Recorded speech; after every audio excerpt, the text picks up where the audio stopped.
Welcome to Australia. We just landed in Adelaide. Let's get this adventure going. 8 months ahead. First thing coming with a positive surprise. Service. They take care. They're friendly. They help you in a kind way. They speak English very well. It's good. Well, almost well. I need to get used to the slang again, I guess. Oh, and the temperature and the climate. This is so convenient. It's cold. It's conveniently cold here. Becoming a bus rider again.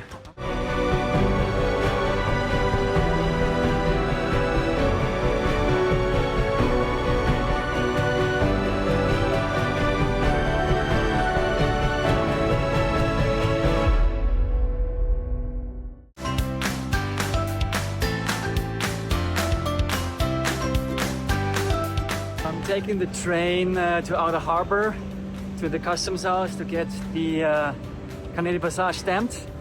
Emily is leaving this today in the evening from Malaysia and landing tomorrow morning here in Adelaide. I think it's time to get some new clothing. All my clothing is pretty much gone. Dirty, can't clean it anymore. Broken, worn out. So let's do some shopping and catch up again. Alright guys, I'm in the Adelaide store. My old shoes, I have been carrying them for 9 years now. They're gone and I changed them in the store to new beautiful shiny Adidas ones. Let's do this. Finished successfully. Everything's in here. I got these beautiful shoes for women actually, but they're very lightweight and very small, so I took them anyway. And they turned up $17, but they only charged $3 in the end, which is €1.70.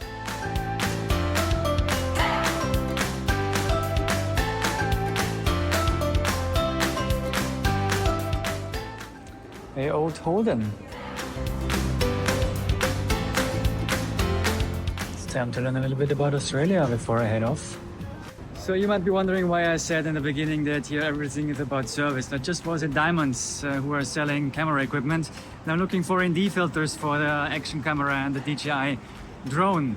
They don't have it in store, but they wrote down the SKU numbers for me and they told me where I can get it online. So they sent me away from their shop. Just because, like I said, I can't wait until they deliver within 1 week. I need to have it by Monday, so I need to ship it somewhere else. That's what they do for you here. It would never happen in Germany. It would just send you away and say like, no, they can't help you. Thank you, guys. When your GPS says, seriously? Germany to kangaroo country, riding across Russia, Kazakhstan, China, Pakistan and India. Then Camely, my bike takes to the skies and flies to Malaysia. I spent 3 incredible months exploring Malaysia's wild beauty. Next stop, Australia. Camely flies straight to Adelaide, while I make a quick detour through Bali. So now let's look at the route the wheel's gonna take. We're starting in Adelaide, exploring southern Australia, through the Nullarbor into Western Australia and up the west coast. It's always a good opportunity to subscribe and hit that bell button to not miss any of the future adventures. Yeah, let's do this, explore it together. Be sure the rest of Australia follows later. Update from Adelaide. I have been spending here now 4 days in hostels. It has been some time for video editing and exploring the city. It's nice, however there's going to be a big event, sports event, or actually 2 big sports events, which makes the hostels very expensive, like 80 euros a night for a bunk bed. So I moved outside of the city center now and 50 minutes by train and staying in a homestay with a room. With regards to Camely, so we did the customs part, Carnier stamped. After that we could await direction from the biosecurity team, which is also there now, and after that direction we are waiting for an appointment for the quarantine check. Meanwhile, Camely has been transported off the premises of the airport to a warehouse where the biosecurity check will take place. I'm a little bit irritated that I may not attend the biosecurity check myself, so they're gonna uncrate and unpack everything without me being there. I'm also a little bit irritated because the whole check there, I'm gonna lay out the cost later for you, will cost much more with regards to the fee that is charged by the biosecurity team, the government team, compared to the check at the airport. So I'm wondering actually what's the benefit of taking my luggage and all my personal belongings and camely off the airport.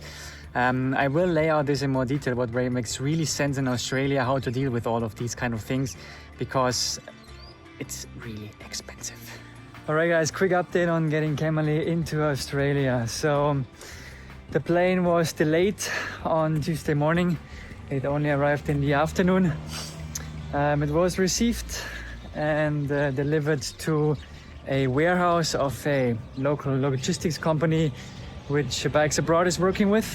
Bikes Abroad is the agent I engaged to help me get camely through customs and through the biosecurity check.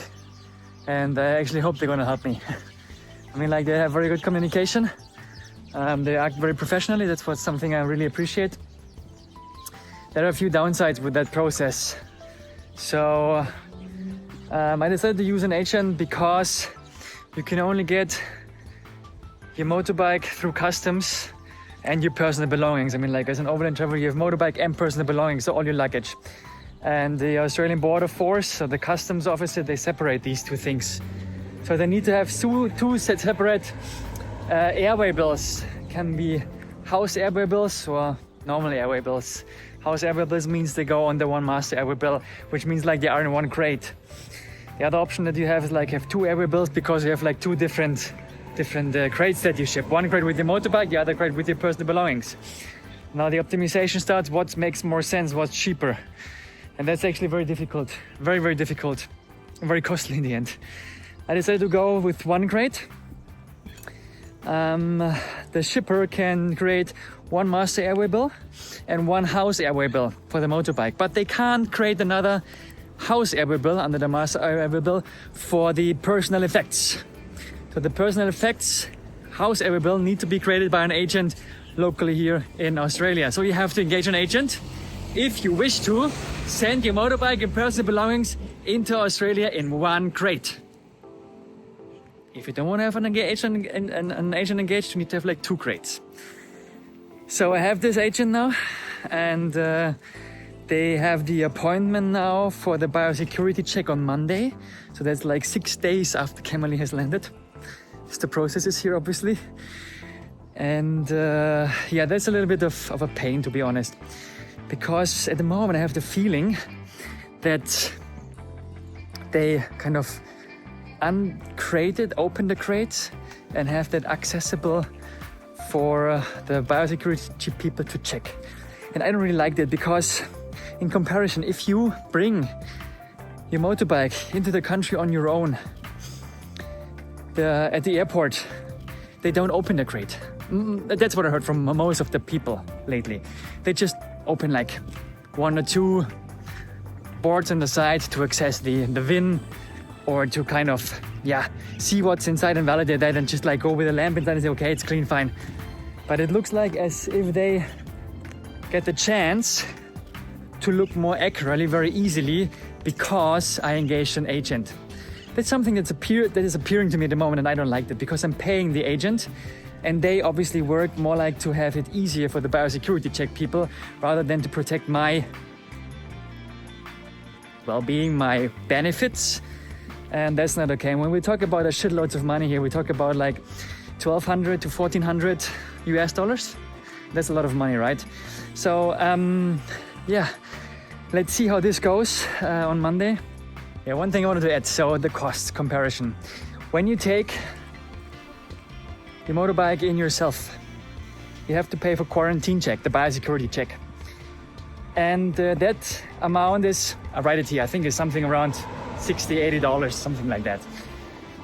And now for the invoice that I get from the agent, the amount is much higher. I think it's $290 for the motorbike and $220, I write it here, for the personal effects. And they put this on the invoice as a true pathing item without adding tax. So I think that must be the government fee. That must be the fee that is charged by the government, by the biosecurity check people. And that fee is obviously, as you can, much higher. Why is it much higher outside of the airport? It doesn't make sense to me. So at the moment, I will do the calculation and show it to you.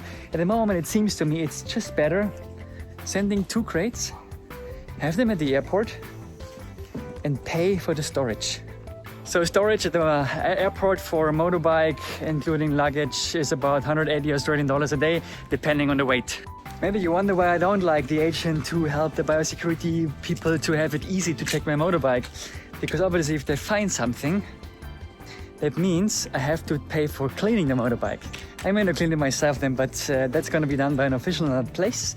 And the implication is the following. The cleaning I heard amounts like 800 Australian dollars. I mean, if your bike is really dirty, it's not going to be the case for mine, I guess. But and the next thing is my bike needs to stay in this warehouse where I have to pay additional charges. So there's an incentive for the agent to help the biosecurity people find something at my motorbike. And I don't like these things. I'm engaging them and they have to work the way I wanted to be helped by them, right? And yeah, I don't appreciate that.